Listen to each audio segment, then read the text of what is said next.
there, and welcome to my YouTube channel where I do not post and probably won't again after this. My name is Redacted, and today I'm going to be talking about everyone's favorite trickster god and Disney's biggest cash cow, Loki.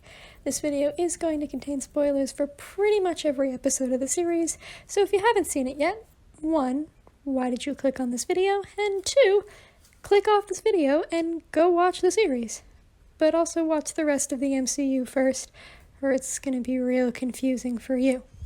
Now before we get into it, I did just want to say the footage in the background is me making Loki and Sylvie in The Sims 4. I didn't want to do face cam or show any clips from the show because of copyright reasons, but I also didn't want to just have a blank screen the entire video, so enjoy The Sims, I guess. They're not on the gallery or anything because I used a lot of CC, but if you want the, naked and bald versions, I guess I could do a download link. Let me know if you want that. I don't know. Anyway, more specifically, today we are going to be discussing the controversial relationship between Loki and Sylvie and why I think, personally, it works really well. That's right, I'm going there. And if you're planning on leaving hate comments before watching the video, I don't really mind. Go ahead. I mean, you do you, bestie.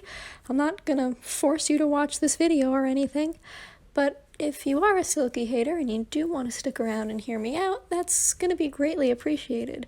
At the end of the day, it's just a fictional pairing and everyone is allowed to have their own opinion. This is just mine.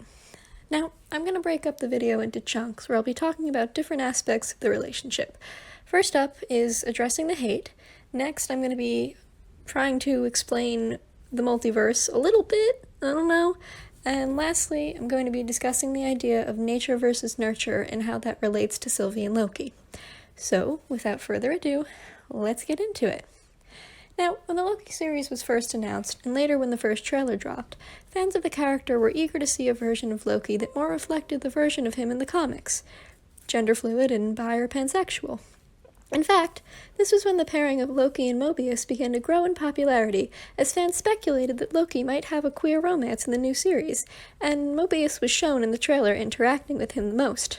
Personally, I believe the popularity and expectations of fans going into the series that this pairing would become canon has led to a lot of the hate Silky has received.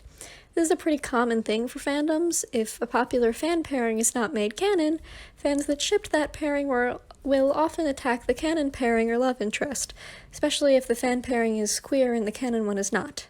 Think about Destiel fans reacting to Dean's love interest throughout the show Supernatural.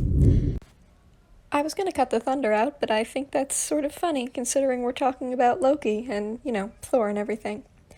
But back to what we were talking about. The concept of representation in media is, I think, a very nuanced one. And ultimately, I do think Loki was a bit of a letdown in terms of representation. But I didn't go into it with very high expectations anyway. Disney has a history of relegating queer characters and stories to very cuttable moments, so that countries where depicting homosexuality is banned will still allow their movies and TV shows to air, and therefore bring in more money. Since these countries, such as Russia and China, have very large populations, Disney doesn't want to sacrifice their profit in order to add better representation.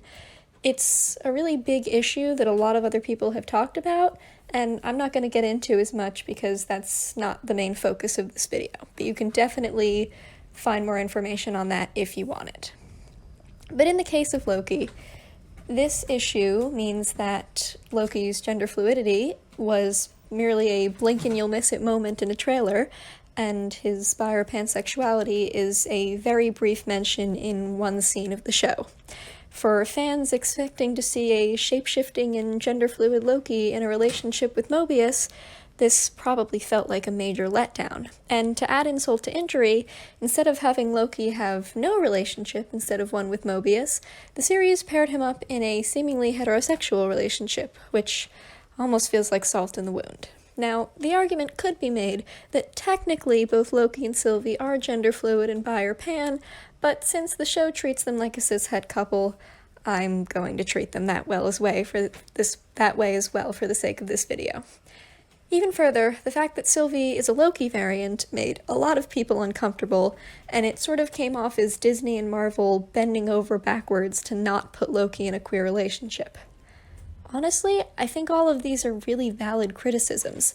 It is absolutely disappointing that a show that promised to be better representation and was even directed by a woman who identifies as bi did not do a very good job at all at representing the communities it was supposed to. I do, however, draw the line at people that hate on Silky simply because it is a quote-unquote cishet relationship.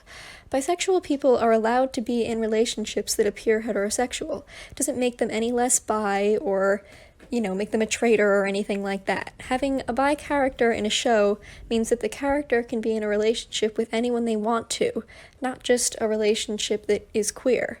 This is important to represent as well because many bi people do face real-world pressure to pick a side or get told that whatever their partner identifies as must be what their real sexuality is. Depicting a bi character in a seemingly heterosexual relationship is realistic, so for me, the criticism of Silky being inherently bad because it's not gay really does fall flat. Now, before you go into the comments saying that's not why most people hate Silky, I'm getting to it. The main criticism that the ship gets is based on the fact that they are the same person, meaning that they share a family and so the ship is maybe incest, or at least has some creepy vibes to it. Now, I think that's a great segue into our next section, which is explaining the multiverse and how Sylvie and Loki are not the same person at all. Of course, this is all just speculation, and nothing has been officially confirmed by Marvel or anything, but personally, this is the explanation that makes the most sense to me. It begins with Sylvie, who is born female. This creates a branch in the sacred timeline since it's different from the sacred timeline. She gets told she's adopted at a young age, and the branch keeps heading towards the red line that we see on the screens at the TVA, which indicate that a branch has to be pruned because it puts the timeline at risk for another multiversal war. On the day that Sylvie gets taken by the TVA, her branch gets pruned and reset because it had reached that line. In the show, they refer to a branch crossing this line as a nexus event. Now, once the branch is pruned and reset, the replacement is the Loki that we know from the rest of the MCU movies, who is born and grows up according to the sacred timeline, not creating a Nexus event until Endgame. Sylvie's on the run, Loki gets caught, and then the show happens. My point here is that Sylvie and Loki aren't the same. They don't share parents or a brother because Sylvie's family, along with the rest of her existence, got pruned and reset to make way for Loki from the sacred timeline. They probably don't even share 100% of their DNA because if Loki can have an alligator variant, that means that there's a lot of genetic wiggle room in there. So here's how I see their relationship. They say that every person has 7 doppelgangers.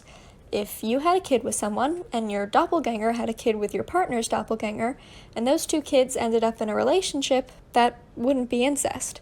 Sylvie and Loki's families may look the same, but we know that they made different decisions in life because Sylvie's parents told her she was adopted, and that they existed separately. They're not the same people at all. So, to me, this is what makes Loki and Sylvie's relationship okay. They might be variants of each other, but they're definitely not related.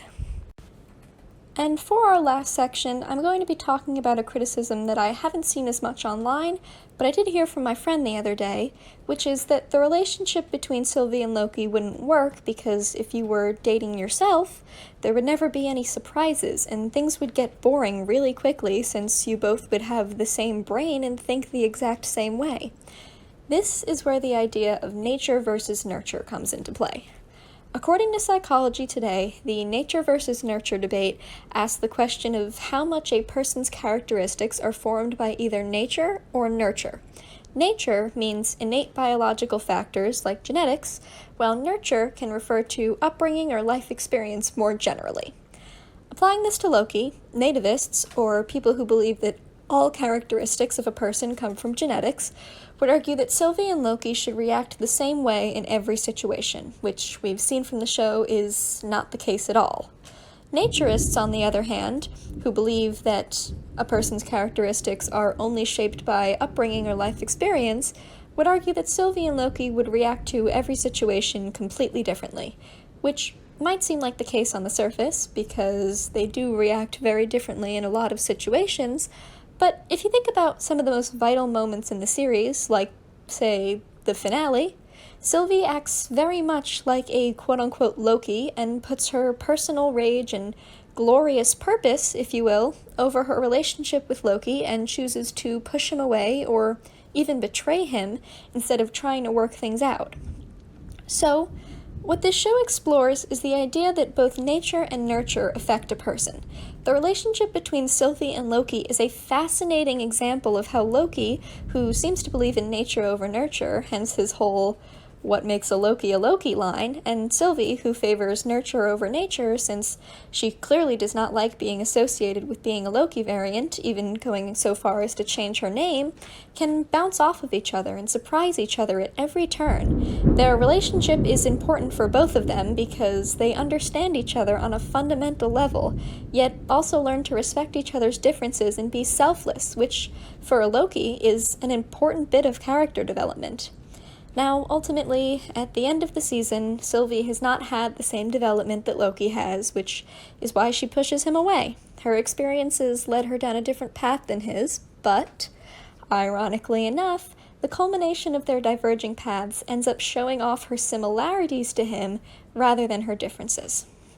Now, I might just be overanalyzing this show, but I feel like a lot of this really interesting theming and nuance is missed out because the discussion around Silky is primarily about defending it or hating on it. The people who dislike the ship have been so vocal in shaming those that do like it that I think it's really hindering the level of analysis and appreciation that it gets. The writers of this show created a really interesting dynamic and characters, and almost all of it gets glossed over because of the endless arguments about whether or not shipping two fictional characters together who are in a situation that literally cannot exist in the real world is morally okay or not. I don't know, I don't like the phrase, "go touch grass," but if this is really your biggest problem with the world, like, come on, really? Really? But that's pretty much it. I like Silky because it's a complex and beautiful relationship between two very broken but kindred souls who can help each other heal. And it's just cute, too. I mean, like the blanket scene in episode 5, all of their cute little moments on Lamentus, come on. Like, they're a genuinely well-written couple that seem to really care about each other, even if they make mistakes sometimes. I just love them. Anyway, that's the end of the video. If I converted you from an anti, let me know in the comments. If you still hate them, also comment. I'm curious why. I'm down to have civil discussions about it. And who knows, maybe I'll end up making more videos about other stuff too in the future if this rainstorm doesn't, knock over my house. Bye!